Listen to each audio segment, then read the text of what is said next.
சூரியன் வந்தாச்சு, தம்பி எழுந்தாச்சு, புன்னகை பூத்தாச்சு, புது நாள் பிறந்தாச்சு.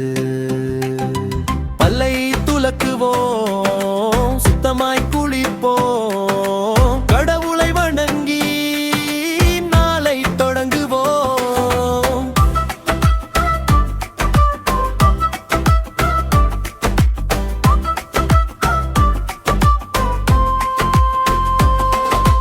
பள்ளிக்கு செல்வோம், பாடங்கள் படிப்போம், குப்பையை என்றும் தொட்டியை போடுவோம். நண்பர்கள்